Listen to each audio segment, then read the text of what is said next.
Salmo 11, capítulo 11, diz assim: no Senhor eu me refugio.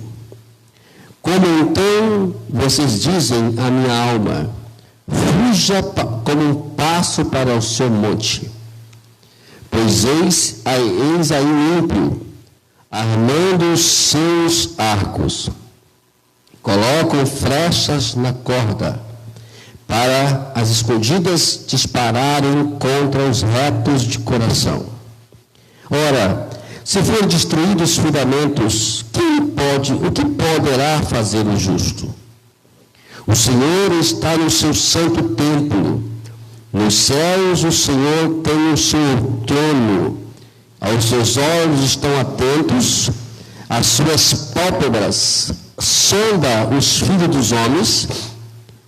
O Senhor põe à prova o justo e o ímpio, mas ele abomina o que ama a violência.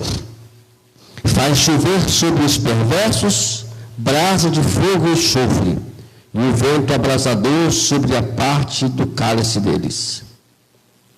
Será parte do cálice deles.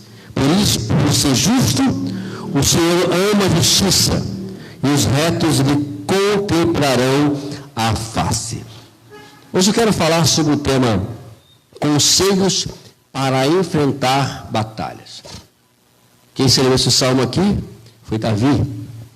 Mais do que nunca, ele tem uma larga experiência, sobre enfrentar batalhas. Foi um grande guerreiro, um grande vencedor.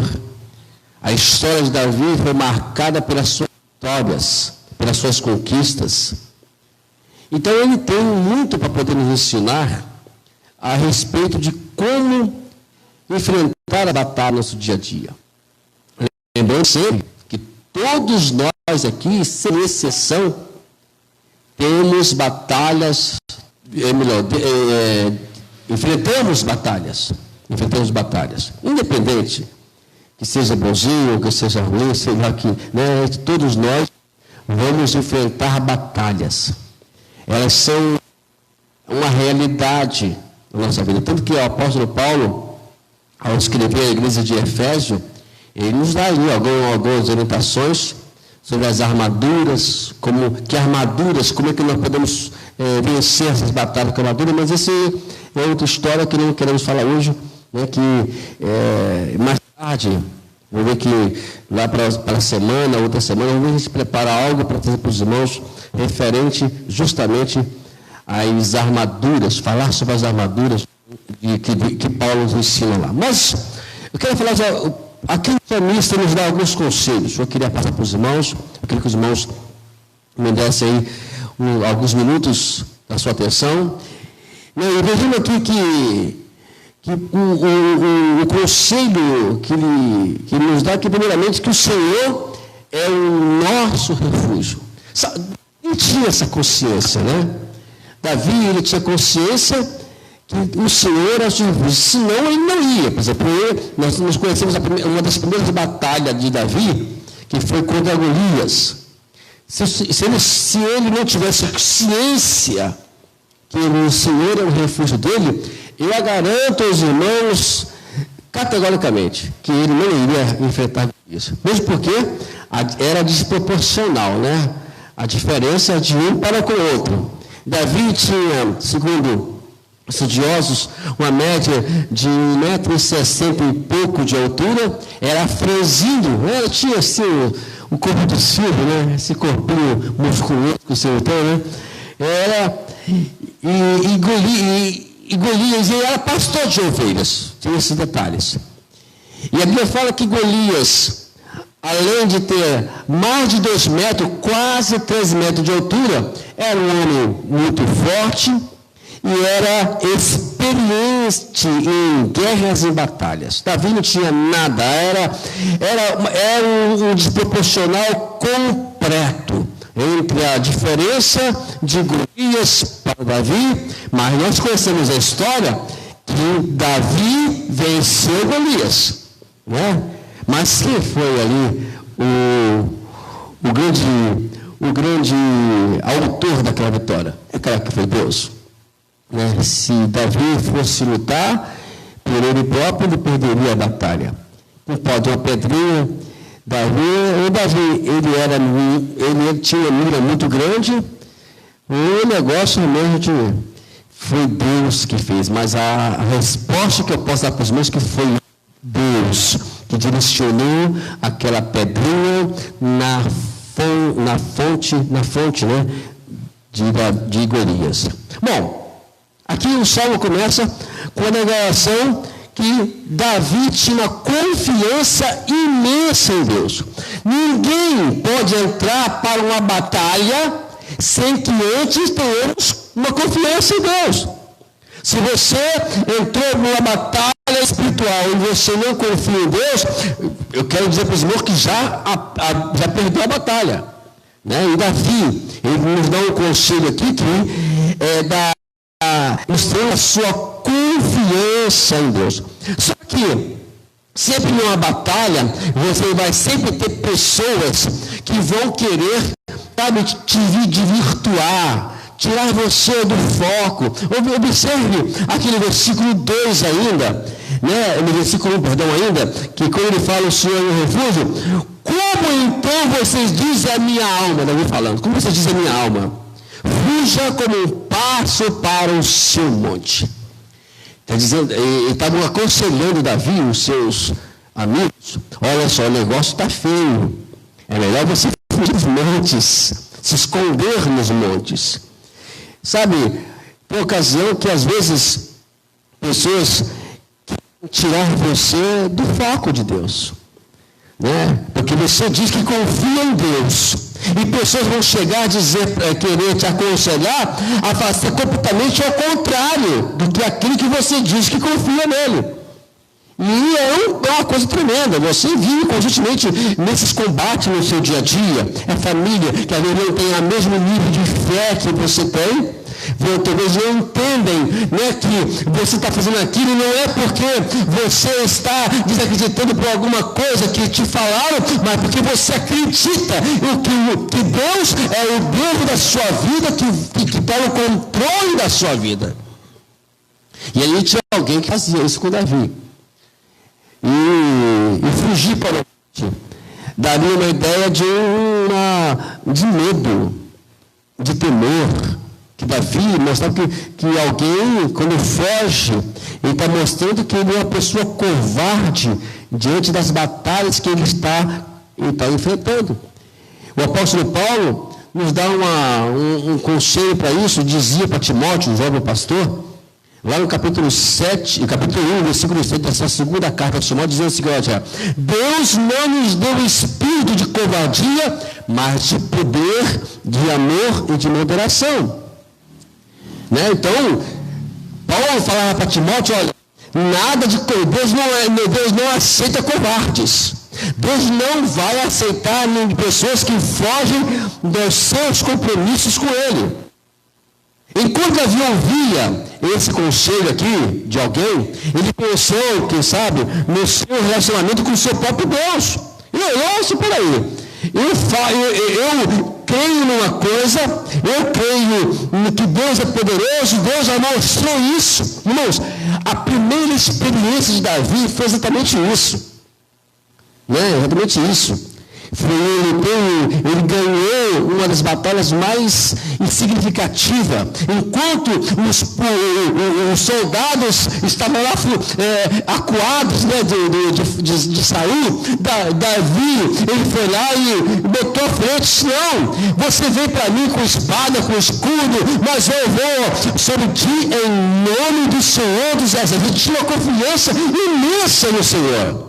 E as pessoas, alguém estava tentando tirar isso dele.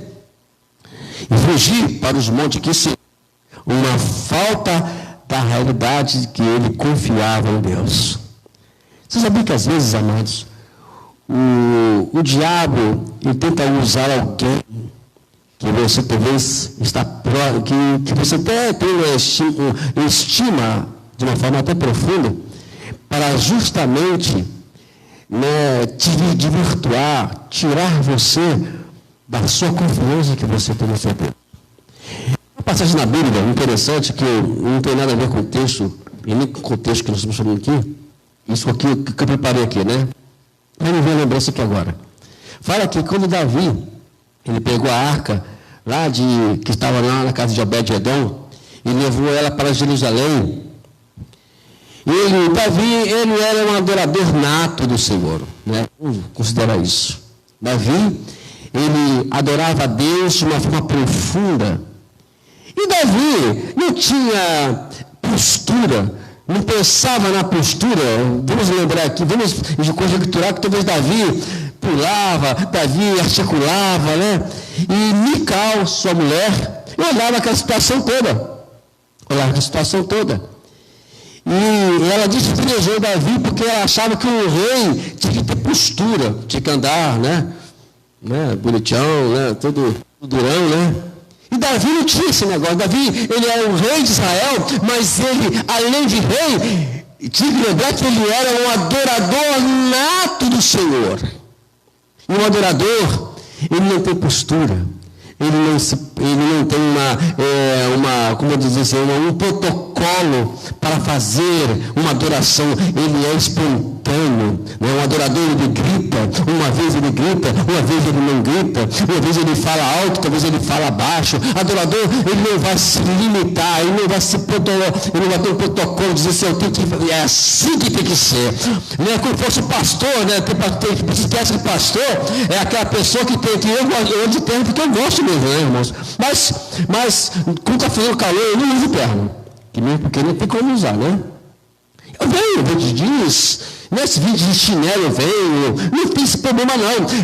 E vocês acham que uma pessoa que tem uma posição tem que andar, não sabe, dentro do protocolo daquela posição que ele anda, mas o adorador não tem essa coisa não. O adorador, ele anda, ele faz tudo espontaneamente. É como o nosso culto aqui, os irmãos observaram que o nosso culto aqui não é um culto de protocolo, né? Estamos no início aqui, o Silvio, né, ele usa aqui a sua espontaneidade, dizendo, eu vou cantando da harpa. Aí ele já deixou bem claro a deixa, né? Se vocês escolherem, vocês vão cantar aqui, né? Aí ninguém mais quis escolher mais ele mais, né? A moleninha até fugiu, que não quer mais. Não, canta você mesmo, procura aí, você não quer nem te acompanha aqui. Ela é esperta, né? Ela é esperta. Mas é assim que é o culto é espontâneo. Né? Quando estamos aqui para adorar o Senhor, é de uma forma espontânea. E Deus escolheu Davi para ser rei de Israel, e aqui vimos que ele mesmo sendo as perseguições, elas viriam, mas uma coisa que é certo, que ele estava debaixo da promessa de Deus. Uma coisa que Davi nos ensina é agir pela fé. Né? Isso estava como instinto, dele. Não como um pássaro fugindo das suas armadilhas. Ele usava a fé. Não, se eu tenho que enfrentar a batalha, eu vou enfrentar a batalha. Nada de fugir para os montes, nada de fugir para do meu compromisso. E Davi nunca fugiu. Davi foi um homem sempre que estava ali prontamente, né? E aqui no versículo 2, agora falando sobre outra coisa muito interessante, assim diz assim: porque eis aí os ímpios, armando seus arcos, colocaram a flecha da corda, para as escondidas dispararem contra os retos de coração. Os injustos, e todos nós vamos passar por isso, vamos sempre procurar armar armadilha contra nós. Porque o propósito, sempre, vou dizer bem claro, quando nós enfrentamos batalhas, é tirar a gente do caminho do Senhor. Porque uma coisa, irmãos, que eu queria passar para os irmãos, queria que os irmãos tivessem ciência. O diabo, ele sabe, se você tiver fé, se você acreditar e confiar no Senhor, ele está perdido. Porque o que vence o mundo, segundo nós lemos lá em 1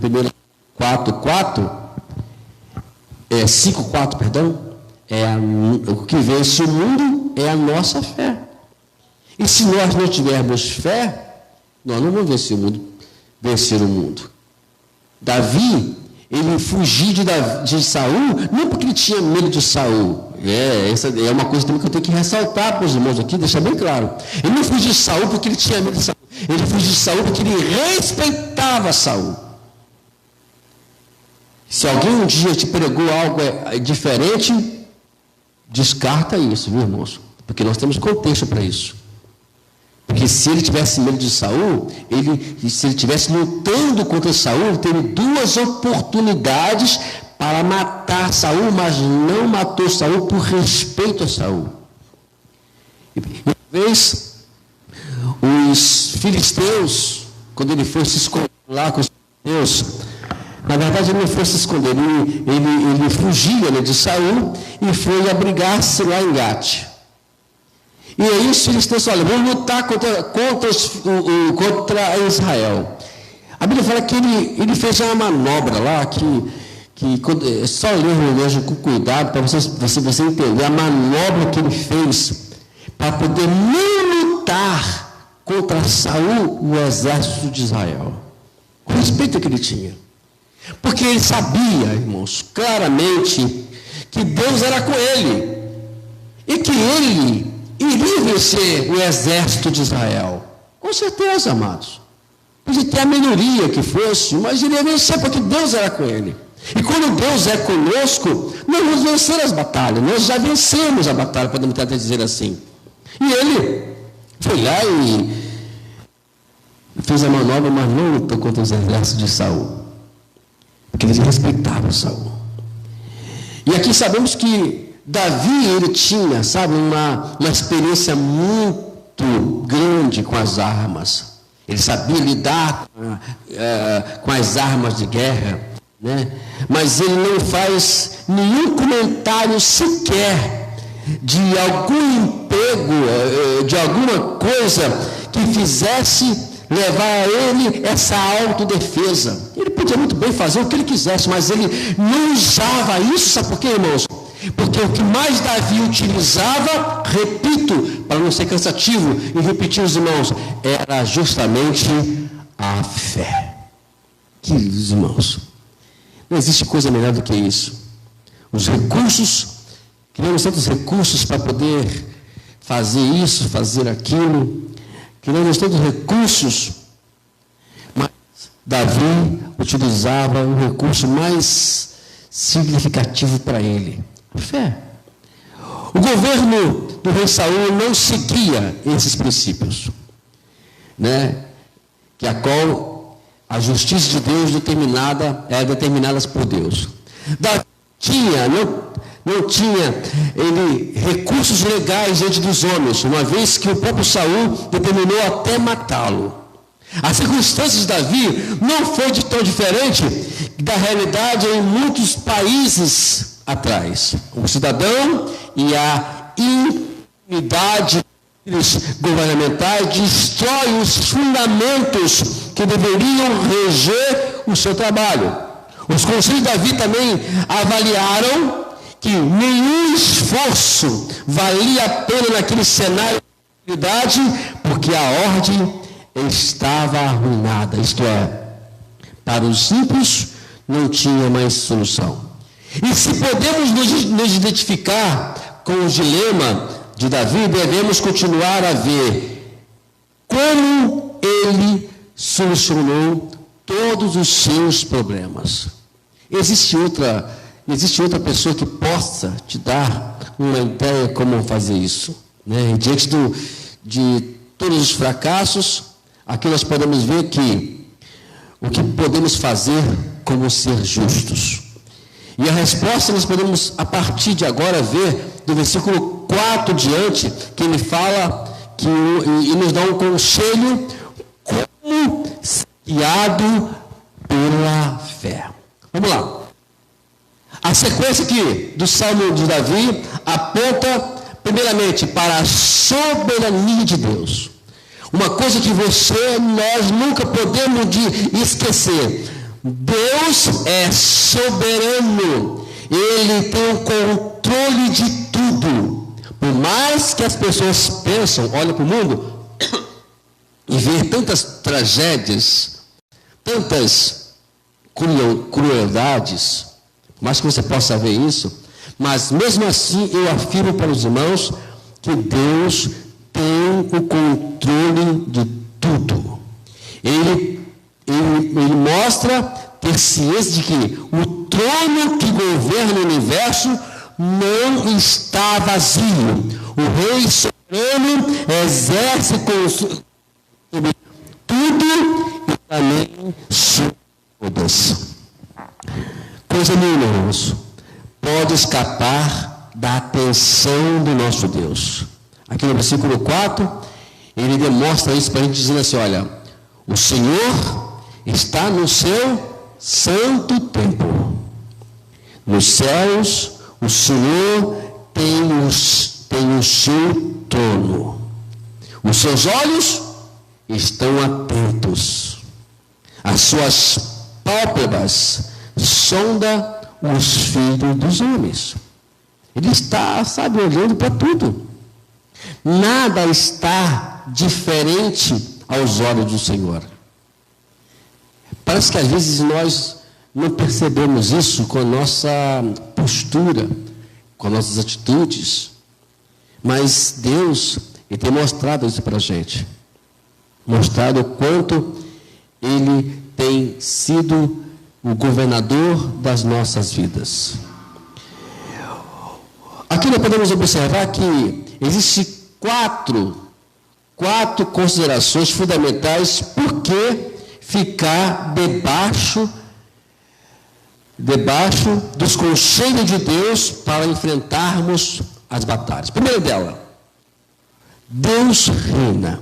Jamais devemos esquecer, amados, da soberania, mesmo quando não enxergamos ou não compreendemos os seus atos.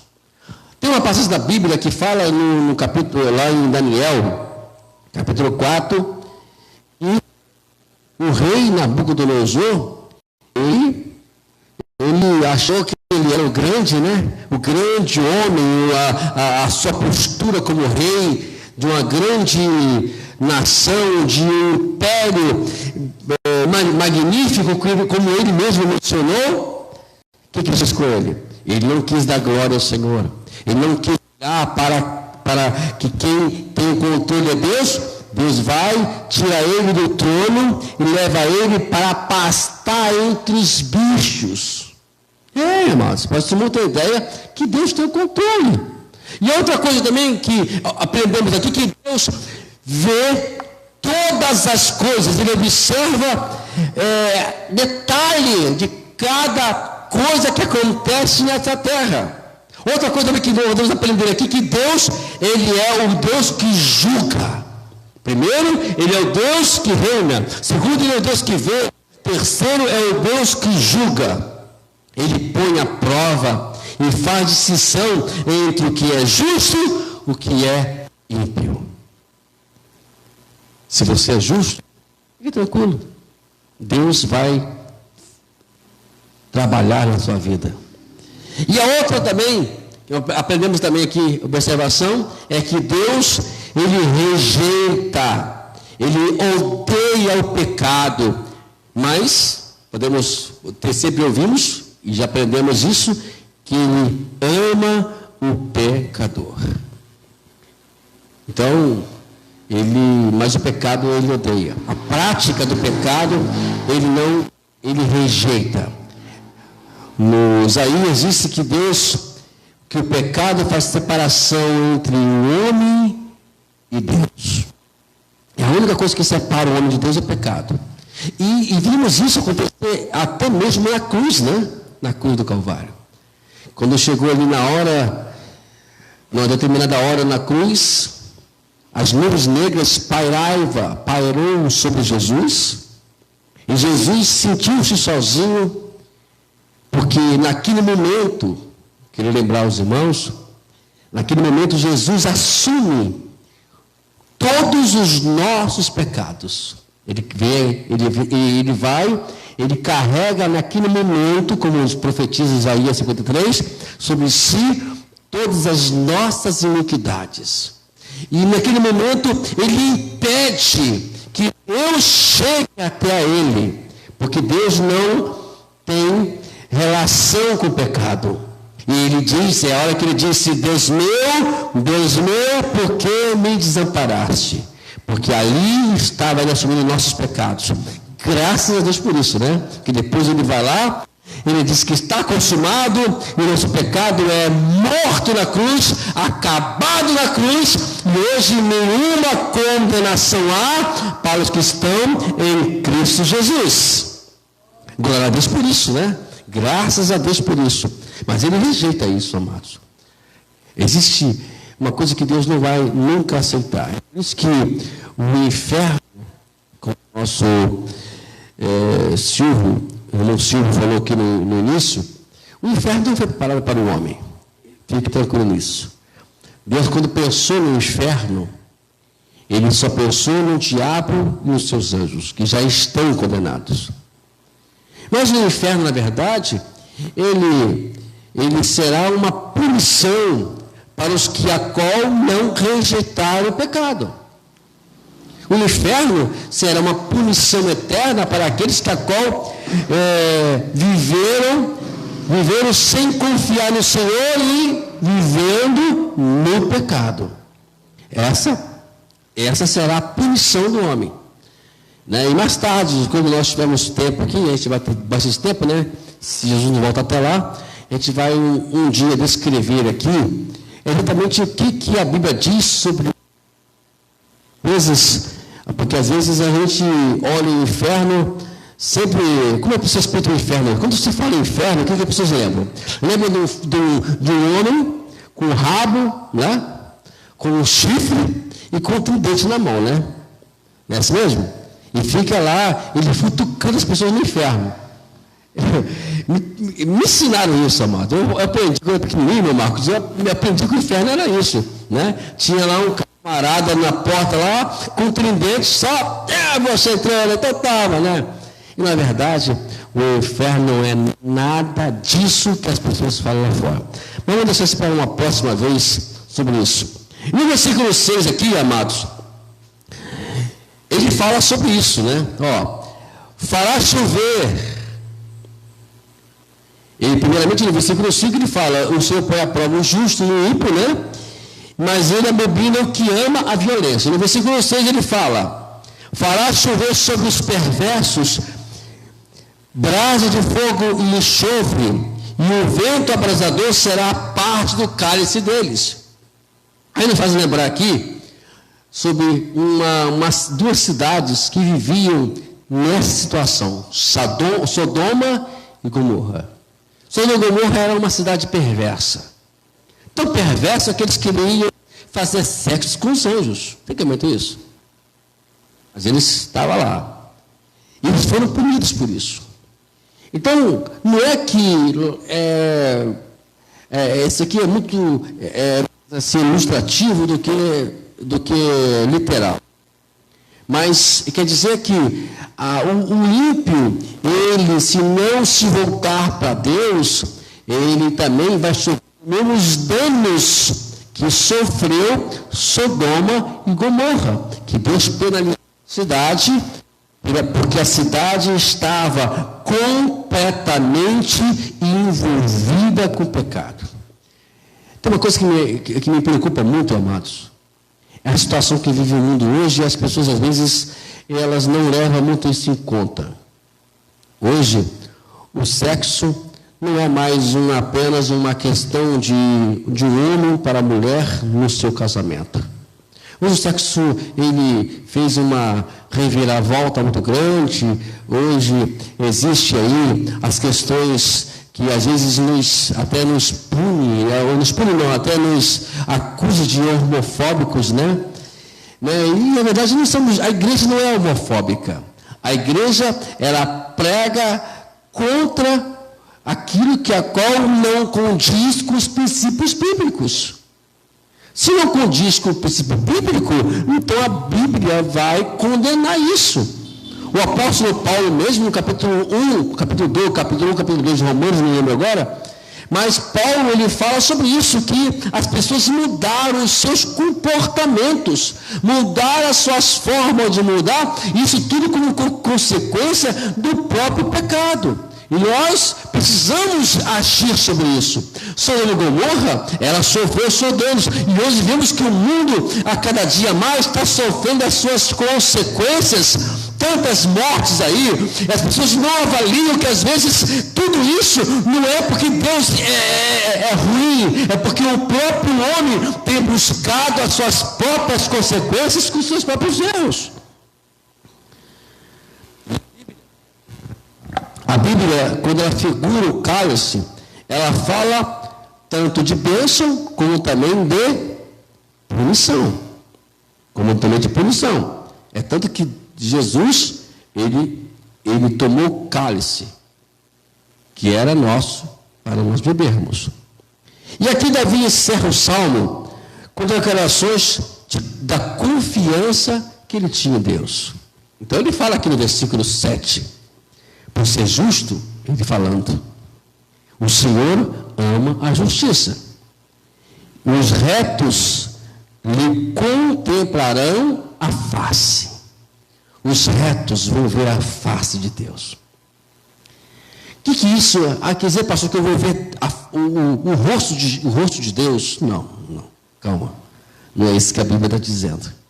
Quando a Bíblia menciona a face, fala que nós temos os sentidos, né? Quais são os 5 sentidos? Né? No caso, no rosto só tem 4, né? Tem o ouvido, os olhos, o olfato e o paladar. Não é isso mesmo? O tato é outro detalhe. Né? Então, quando ele fala de face, ele está falando desses 4 sentidos. O ouvido, porque está ouvindo, ele estará pronto para ouvir a tua oração, o teu clamor e os seus pedidos. Os olhos significa que ele estará sempre olhando para você, vigiando você, contemplando você para onde quer que você for, e não te largará de porta alguma. Como um pai, ele fica visionando o seu filho para que nada venha acontecer de ruim para ele. Eu, por exemplo, eu fiz isso muito com meus filhos. Por exemplo, eu não boto meu filho, né, quando eu estou numa estrada, eu boto ele na rua. Ele vai ficar no cantinho, onde a proteção vai ficar mais visível. Se tiver que der um carro pegar, alguém vai pegar a mim, não meu filho. É assim que eu faço. Então, está dizendo da proteção de Deus que Ele tem por nós. Quando fala do nariz, do olfato, né, vamos dizer assim, está dizendo que Deus vai sempre olhar para você, sabe, esperar do justo o quê? Um bom perfume. Irmãos, tem uma coisa que não agrada você ficar com uma pessoa que não tem um bom perfume, né? Reparou já? Quando você vai chegar para alguém não está cheirando muito bem. É desagradável isso, não é? Mas quando alguém tem um perfume gostoso, né? E você já quer ficar perto daquela pessoa, né? Coladinho dentro dela. Só, nossa, que perfume, né? E quando passa, você já chama atenção. Olha, está cheiroso, está cheirosa. É assim também que Deus ele vai olhar para nós. Olha para você, opa, está cheirando bem, está cheirando o Espírito Santo na vida daquele. Glória, né? E o paladar, a boca, né? Eu vou dizer assim, outro sentido. Quer dizer que Deus sempre estará pronto para responder e falar contigo quando houver precisão. Queridos, tem coisa melhor do que isso, do que você saber que Deus sempre estará pronto para falar, pronto para te proteger, pronto para te ouvir, pronto para poder inspirar de você algo de bom. E vamos falar do outro sentido, né, que não tem nada a ver com o rosto, mas tem a ver com o tato. E estará sempre tocando, e estará com as suas mãos, sobre você. Porque as mãos de Deus são também uma proteção. Eu sempre falo que a diferença entre bênção e maldição É justamente isso. A bênção é quando Deus tem a sua mão sobre você. O que é maldição, pastor? É quando a mão de Deus se retira sobre você. Então, um dia eu brinquei isso com um amigo meu, que ele é teólogo, ele inclusive, ele tem curso teológico, mais tarde vamos trazer esse curso para cá em nome de Jesus, né, meu Marco? Depois que eu te ampliar aí, fazer essa lei, a gente vai trazer muita coisa para cá. A gente tem muita coisa, muitos projetos para fazermos aqui nessa igreja. E ele disse assim, mas Wagner, você é bem direto. Mas vamos ser direto. Bênção e maldição, para que ficar usando teologia para explicar bênção e maldição, que é simples. Bênção, repito, é a mão de Deus sobre você. Te protege, nada vai poder fazer, nada poderá fazer contra você. Agora, o que é maldição? É quando a mão de Deus, ela se retira sobre você. Aí, vai dar legalidade ao diabo para ele agir na vida das pessoas. Para finalizar, eu quero deixar alguns versículos para os irmãos, eu quero ler para os irmãos aqui, para os irmãos atentos somente, que vão ler aqui. É aquela questão de escolher o nosso caminho. Ou o caminho da morte, ou o caminho da vida. Qual caminho que você quer escolher? Então, escute aqui essas passagens. Primeiramente, vamos ler, eu quero citar para os irmãos, Deuteronômio, capítulo 30, versículo 15 até o 20, que diz assim, vamos lá, versículo 15. Veja hoje e coloco diante de vocês a vida e o bem. Se guardarem os mandamentos que hoje lhes ordeno, que amem o Senhor, seu Deus, ande nos seus caminhos e guarde os seus mandamentos, os seus estatutos e os seus juízos, então vocês viverão e se multiplicarão. E o Senhor, seu Deus, os abençoará na terra em que estão entrando para dela tomar posse. Versículo 17.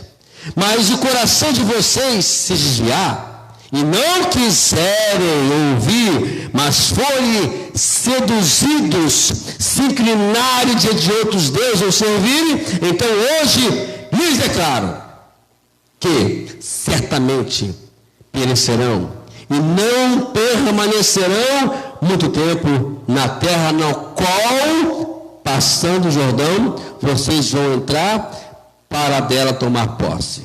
Versículo 19. Hoje tomo o céu e a terra por testemunhas contra vocês, que lhes propus a vida e a morte, a bênção e a maldição. Escolham, pois, a vida para que vivam em vocês e seus descendentes. Amando o Senhor, seu Deus, dando ouvido à sua voz, apegando-se a Ele, pois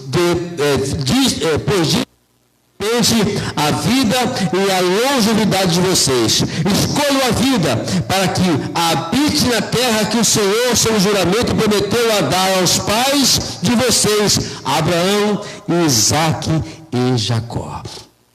Então está aqui os princípios que Deus nos determinou. Temos ainda outra passagem também, que é Mateus, capítulo 7, versículo 13 e 14. Olha, entre pela porta estreita, porque larga é a porta espaçosa, é o caminho que conduz para a perdição, e são muitos os que entram por ela. A estreita é a porta e apertado é o caminho que conduz para a vida, e são poucos os que o encontram.